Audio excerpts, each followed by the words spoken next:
عسلامة ومرحبا بكم في فيديو جديدة. اليوم باش نشوفو مع بعضنا كسيام concernant la fonction reproductrice chez l'homme. مرحبا بكم ونبداو بالثème numéro 1. La gonadolibérine est sécrétée par des gonades et sécrétée par l'hypothalamus, possède des récepteurs sur les cellules de Leydig, possède des récepteurs sur les cellules du tube séminifère. Donc, la gonadolibérine, la gonadolibérine, c'est une neurohormone sécrétée par l'hypothalamus. Donc, elle possède des récepteurs spécifiques au niveau de l'hypophyse.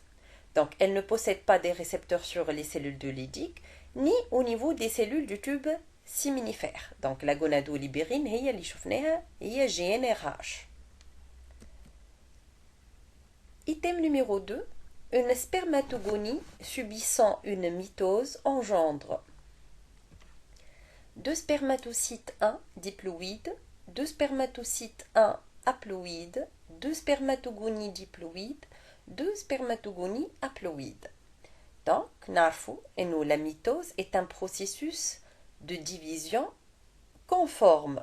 Donc, une spermatogonie, c'est une cellule à 2 N chromosomes, 2 N égale à 46 chromosomes dupliqués.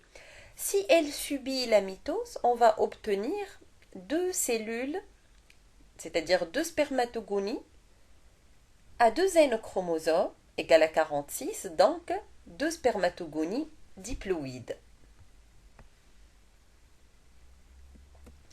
Item 3.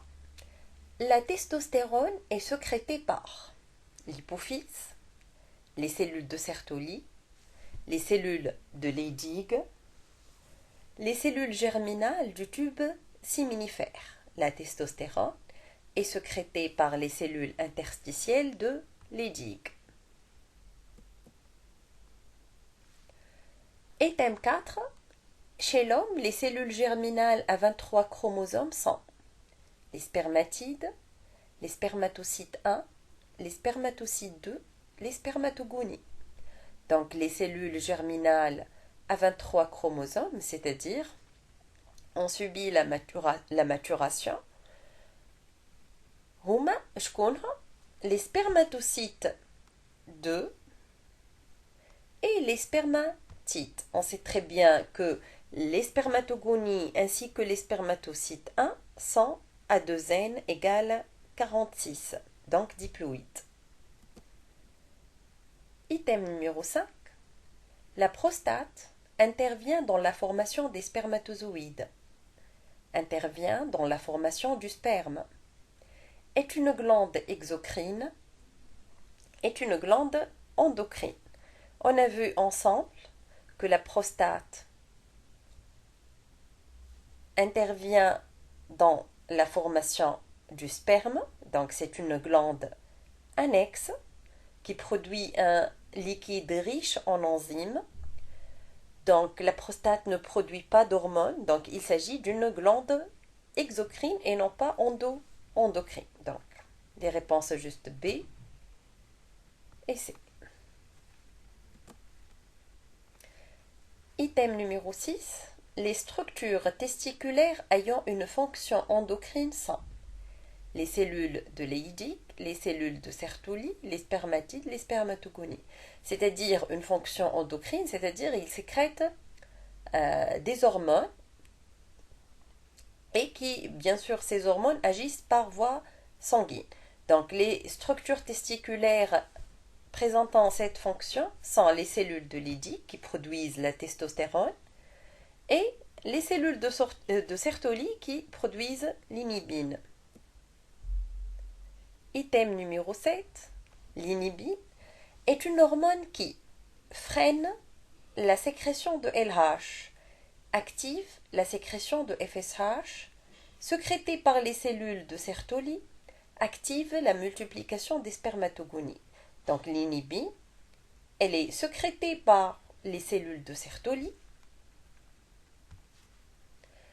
et elle agit par un rétrocontrôle négatif sur la sécrétion de FSH. Donc elle freine la sécrétion de FSH et non pas stimule la sécrétion de FSH. Item numéro 8. Un individu cryptorchide présente une spermatogenèse incomplète, une fertilité normale, des caractères sexuels secondaires normaux, un tractus génital atrophié.